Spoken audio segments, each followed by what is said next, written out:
Hi there, this is Nadia, the astrologer for people who do not believe in astrology, but who like using astrology as a source of ideas and inspiration. And this is the video about how to reclaim your optimism based on the sign of your natal Jupiter. If you are new to this channel and you are confused about this astrology and not believing in astrology thing, I will link up a video where I talk about it extensively.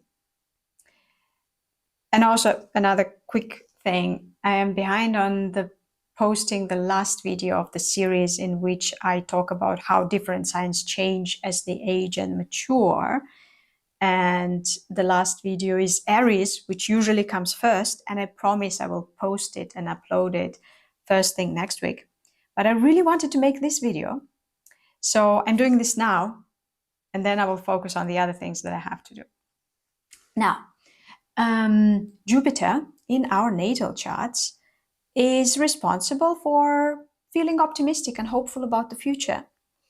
And every Jupiter is different from every other Jupiter. They are different in terms of sign, in terms of which house in the natal chart they occupy, which planets, which other planets they interact with, and which aspects they form with those other planets. So what I will present here is a simplified version, but it's a good first step. So if you feel like, I don't feel that enthusiastic about my future, I am not really looking forward to what comes, then try looking for the sign of your natal Jupiter. If you have your natal chart, then you look there and you see which sign the Jupiter occupies in your natal chart. If you don't know it, a really easy way is you Google Jupiter sign calculator, and you just input your data and you have the sign of your Jupiter. And this is a nice starting point. And you just experiment with the things I suggest and you see whether you react to them or not. So we start with Aries, that I have neglected in my other series, which I will make better soon. So Aries is the sign of the bold, and it's the sign of the pioneer. And Jupiter in Aries makes a person feel optimistic about their future when the person is about to do something that requires some courage, overcoming some limitations, making a bold move. Jupiter in Aries truly believes that fortune favors the bold, or the brave. And if you don't have anything ahead of you that requires courage, then Jupiter is frankly disappointed and does not want to predict anything hopeful for the future. So if you are the person with Jupiter in Aries, or do something brave. You know, it can be a small thing. If you are not a brave person, then your act of bravery that would be enough to stimulate your Jupiter may be something small, but some form of like overcoming something must be in there. Jupiter in Taurus is a bit complicated, also because Taurus is not a very verbal sign. It's more of an embodied sign, one with the nature, trusting your gut.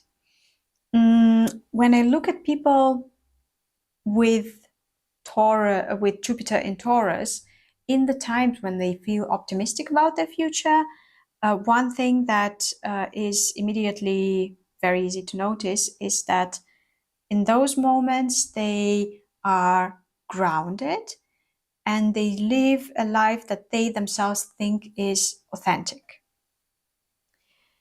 And this authenticity and trusting your gut and not being internally conflicted is only possible, I think, when you do the classical Taurus things, like you rest enough, you are silent enough, you take care of your body, you nourish yourself, You spend time in nature. This gives you time and space to connect with yourself. And this is how you connect also with your gut feeling. And when you are in agreement with it, then the Jupiter in Taurus actually believes that, yes, we are going in the right direction. Good things are awaiting us because good things happen to people who follow their gut, who live in peace with themselves. Jupiter in Gemini is a completely different creature. Gemini thrives when there is a lot of movement.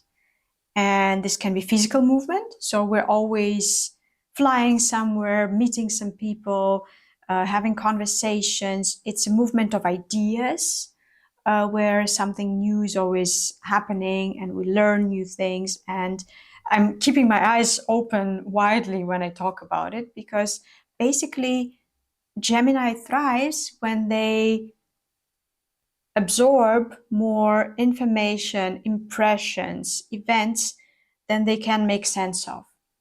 And what they do with all of that is that they pass it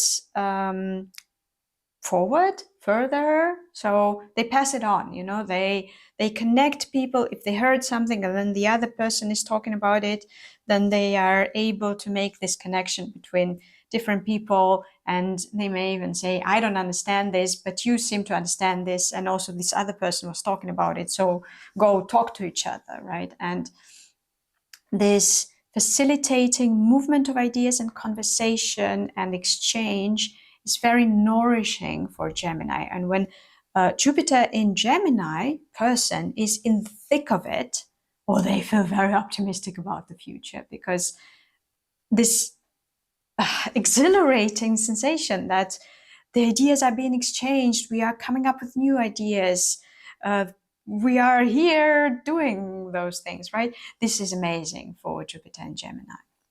Jupiter in Cancer is also completely different. So it's supposed to like Cancerian things, which are nourishing and taking care of something and growing something which is so limited that you can actually truly take care of it. And it can be some private projects like family or children or the very few close people that you feel connected with. But it doesn't have to be. It can also be a collection, an archive, a home that you create and take care of and you invest your labor and love in. An important thing is feeling that there is something I actually want to take care of. There is something that I call my own, something that I truly want to invest in and that my heart has also accepted as my own. If you don't have anything like this as the Jupiter in Cancer, this is very sad. So I don't know, adopt a puppy or something, or take care of, or start a collection or something. There must be something to, you know, nurture, nourish, take care of, keep it as your own. Jupiter in Leo was difficult for me to understand because you hear Leo and you immediately think expressive, bright, loud, center of attention, creative expression. And it's not like people I know with Jupiter in Leo are very much into it. The way they are into it is that they notice the people who do it and who are very good at it. And you can see that they are maybe a little bit jealous of that, but not so jealous that they sacrifice everything else in their life to doing what those center of attention people are doing. Instead, what part or like facet of Leo they are better at is dignity. So one of the faces of a Leo is royalty or aristocracy. And this involves making sure that you do not lose the face, that you behave in a dignified manner, that you are kind of responsible and you have a good reputation and you are also noble. So if you are a person with Jupiter in Leo, try both. I know that feeling like you are living a noble life works for people I know who are Jupiter and Leo people. But why wouldn't creative expression work as well? Try it out, see what happens. It does require some like overcoming your shyness, maybe. Should I call it shyness? I don't know. Something that looks like shyness, but is maybe not shyness. I don't know. You classify it. But it may give you interesting results. Jupiter in Virgo is very optimistic about the future when they know that they can do something that other people really need someone to do. So when they have a skill that is highly valued, or they have the professional experience or some other experience that makes them valuable members of society because they are that skilled. Yeah. So what is really bad for Jupiter in Virgo is doing a thing that everyone else can do or anyone else can do. What is really good is investing in skills that set you apart from the rest of the world and that make you more, it could be more professional, it could be more valued as a professional, but it doesn't have to be connected to work. Skills for Jupiter in Virgo. Jupiter in Libra is interesting, and I would divide them into two categories.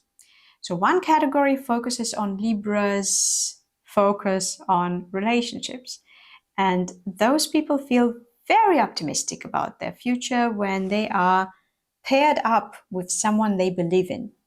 It can be a spouse, it can be the boss, to whom I am an inseparable assistant, and who I actually truly really believe in, and I want to ride into this bright future that this person is creating as Dr. Watson.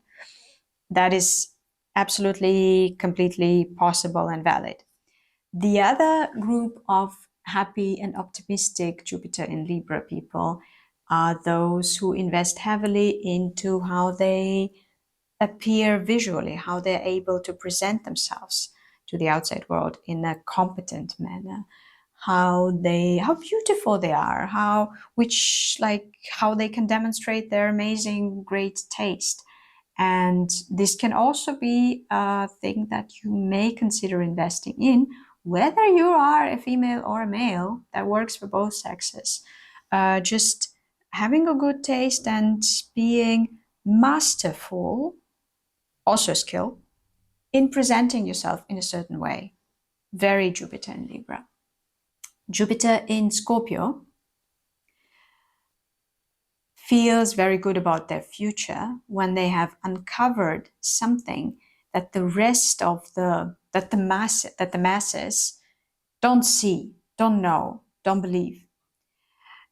They are interested in some real truths that are not lying on the surface. And yeah, they can be conspiracy theories, unfortunately, but more often than not, at least in people I know personally, they truly dig into something and they try to uncover something that actually makes sense, like some medical things that are not obvious or not something that everyone immediately knows, as this is common sense, or like psychoanalysis or some psychological, also digging, or finances or politics, or who knows what. Like if you are a Jupiter in Scorpio person and you want to feel good about yourself and your future, try investing in something that gives you some secret knowledge. and then being kind of like the pioneer in using that knowledge. That's often enough. Then Jupiter in Sagittarius is the classical traveler, adventurer, philosopher, and a person who, to thrive, in order to thrive, needs to collect a lot of impressions and experience. A little bit like Jupiter in Gemini, but with less chaos and less stimulation. So they also need time to make sense of it all, to explain it, to come up with some theories, and to also be able to explain the world to the other people, to be like the teacher, the guru. For Jupiter in Sagittarius, this connection between experience, which must be extensive, and sense making, which must make sense, is super important. So yes, if you are a Jupiter in Sagittarius person, and you see that one of those aspects of Sagittarian happiness is not well developed, invest into that.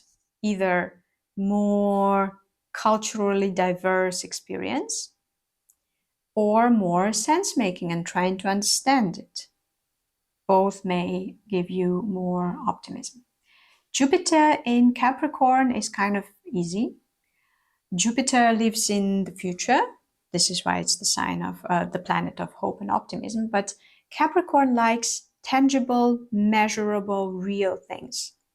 So people with Jupiter in Capricorn feel most optimistic about their future when they have something ahead of them, some project that they can invest in over time, so like months or even years, where if they have the staying power and if they continue investing into this project, they get results which are measurable and growing. It can be something professional, like when you are doing your professional project and you grow numbers like sales or readership or clients or whatever.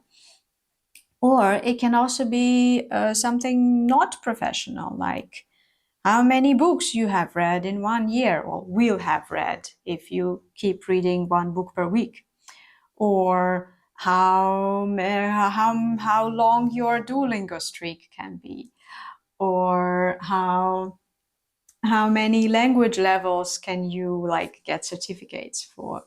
So something that requires time and effort and staying power, and something that if you do that, if you provide this time and effort, this staying power, you will get measurable results and continuous growth.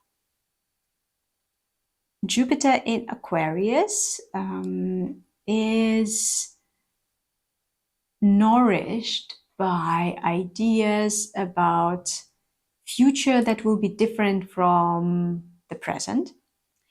And they feel very good about themselves and about their lives when they are involved in some project that can be disruptive and progressive and revolutionary. And they would be the ones who introduce this and who make the world different from what it is right now.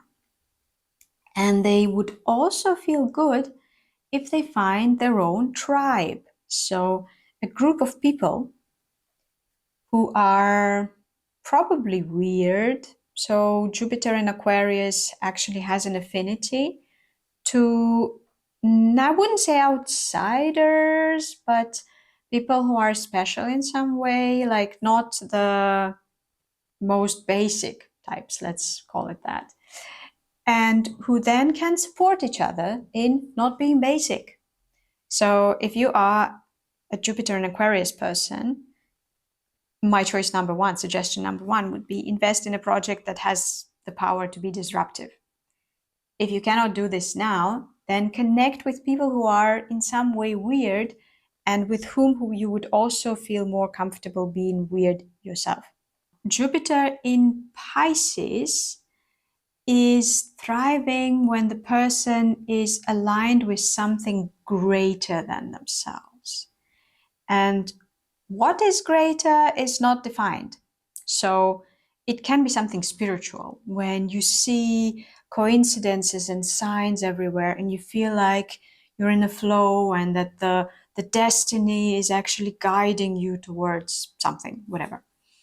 Or it can be some cosmic mystery that you have uncovered, and it is so overwhelmingly gigantic that with your little human mind, you can comprehend only a little piece of it. And then you kind of like open it to the rest of the world. Or it can be cosmic beauty. So something that is so grand that when you approach it, when you touch it, when you interact with it, even a little bit, you feel some form of reverence, I would say. So what would be bad for a person with Jupiter in Pisces is live a very normal, mundane life where nothing magical ever happens. And the magical doesn't have to be literally magical. It must just be something grand and inspiring and something that just blows your mind away. It can be majestic nature or something like that.